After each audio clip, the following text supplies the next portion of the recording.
Imagine being in your home and a 6.7 earthquake hits. Now, imagine being in jail, in a jail cell, and that same earthquake hits. What's cracking, everybody? Welcome back to the channel. New video. Today's video, I want to talk about earthquakes and also a freak of nature that happened while I was incarcerated. The first incident I want to talk about is the Joshua Tree earthquake from 1992. I know there's a lot of people that watched that probably weren't even alive in 1992. But I know there's even more that were, but don't live in California and have never experienced an earthquake. Those of us from California, we're used to them. Or at least we like people to think we are. Every time there's an earthquake, it's pretty spooky. But I can tell you, being in jail and going through a big earthquake is no joke.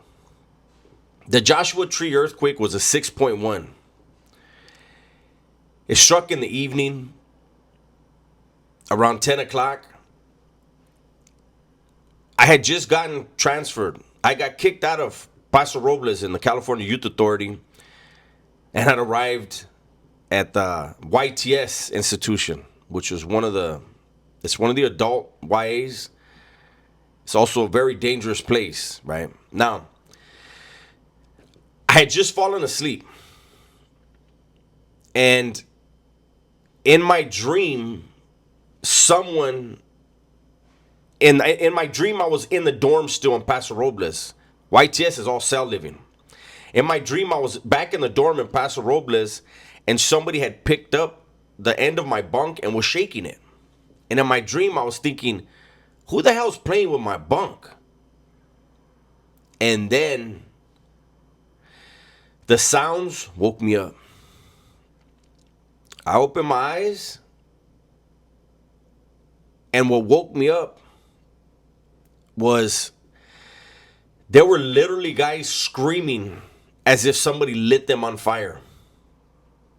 They were screaming with terror in their voice. Not a lot of people, but there was a few people that it blew my mind to hear that type of scream in jail.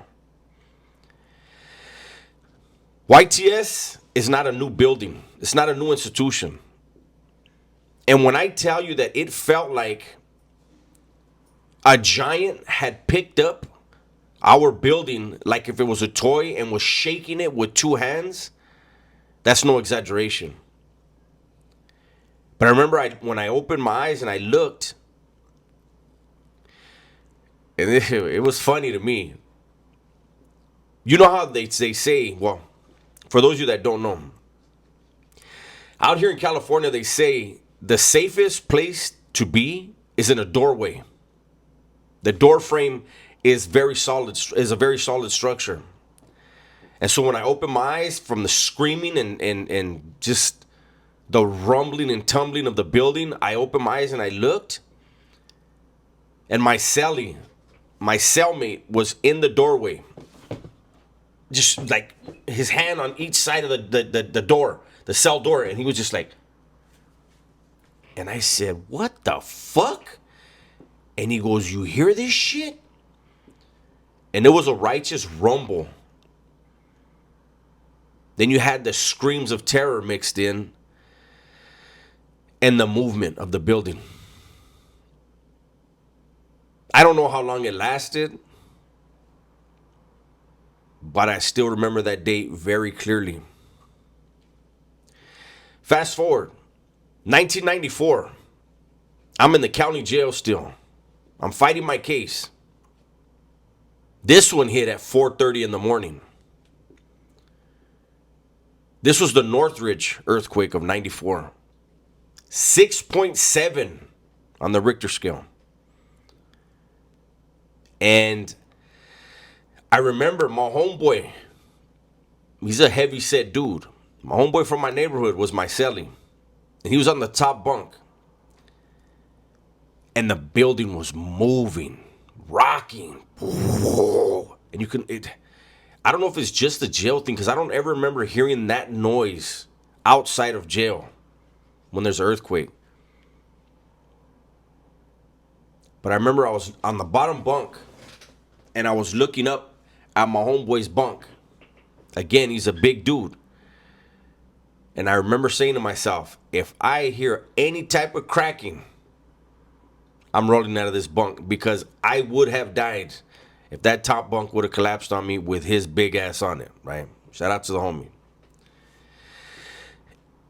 The crazy thing is, when the Northridge quake hit, all of the deputies ran as if their asses were on fire. Ran right on out of the jail. About 10 minutes later, in those cells that we were in, we're in the northwest section of the Santa Barbara County Jail. Every cell in the northwest section has an intercom box. So about 10 minutes after the riot, about 10 minutes after the earthquake. So about 10 minutes after the earthquake stopped, you could hear from cell to cell. The cops, everybody all right in there? And you could hear the answer from the inmates. Man, fuck you, you ran. Don't worry about me. They literally ran and left the building. Left the whole entire jail. Now, I wanted to tell this in a specific order. Those two are in chronological order, but the craziest one to me, some people are going to believe this. Those of us that were there, staff as well as inmate, guarantee you, never forget this. It was around March of 1991. I'm in the California Youth Authority. I'm in Paso Robles. There was a severe storm. It was around March of 91. There was a severe storm that hit, right? When that storm hit, when this incident actually occurred, we were all in the dorm. And in the California Youth Authority, you have the day room area, you have the yard area, and then you have the dorm. And each unit is fenced in. We have our own individual yards. And at the back of the dorm, there's a doorway, right? And it leads down a hallway, which is called the honor hall. That's where there's 12 cells on the honor hall. The guys that are good guys that are programming, they earn their way into those cells. The rest of the dorm is all the knuckleheads, right? Well, that night, I want to say it was probably around, I don't know, maybe 7 o'clock. I don't know why we were in the dorm, so it might have been a little earlier, later. I don't remember. It's not important. But we're all in the dorm. And next thing you know, you could hear like the dudes in the honor cells, like, and I mean, like instantly, just boom, boom, boom. It was like cell to cell, right? And then it hit the dorm. I want to say it started with thousands, and within seconds, turned into hundreds of thousands, if not. I mean, look, this sounds crazy, but if not millions of crickets invaded our dorm. When I tell you it was a wave of I mean, it was like it looked like an ocean of crickets came in. It was so bad that the cops pulled out their pepper spray and started spraying crickets all over the door. Shh. We were just looking like, what the hell is going on? I had never seen anything like that before or after. I mean, this is like a biblical plague. You know, in the Bible, it talks about They came in numbers that were so crazy. The cops spraying pepper spray. Next thing you know, because pepper spray was utilized, they had to move all of us, clear out the dorm. We all went to the day room and the yard. No. No, we all sat in the day room. They locked us in the day room. They had to wait for the dorm to clear out, so they turned on the fans, trying to blow the pepper spray out. I think we were out there in the day room for about, I don't know, probably about an hour. And then they told us to all go back into the dorm. We all go back into the dorm.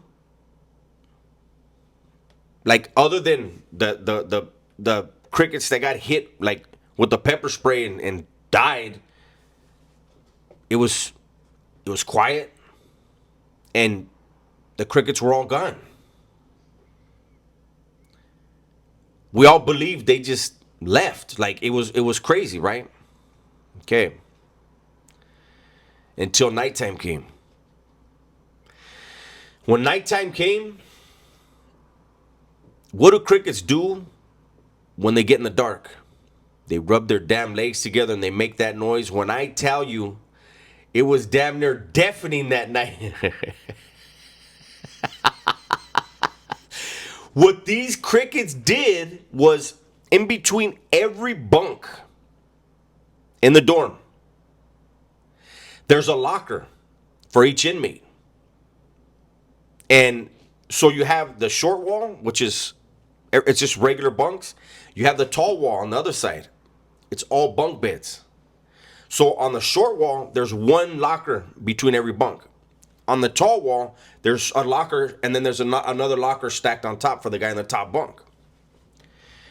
These crickets, while we were in the day room, they all hid underneath everybody's lockers. And when they turn out the lights, and don't get me wrong, there's nowhere in jail you're ever going to be where the lights are always off, unless there's a power outage. And even then, the generators will kick in. But that night, like, you had dudes, like, not even giving a damn, get up out of their bunk and move their locker, trying to get the crickets to get away from them, like if the sound was going to be any different. Earthquakes and natural disasters in jail. Imagine that. That's my video for today. Hopefully you guys enjoyed it. Everybody, please be safe, be smart, and tell the ones you love that you love them, man. I'm out of here.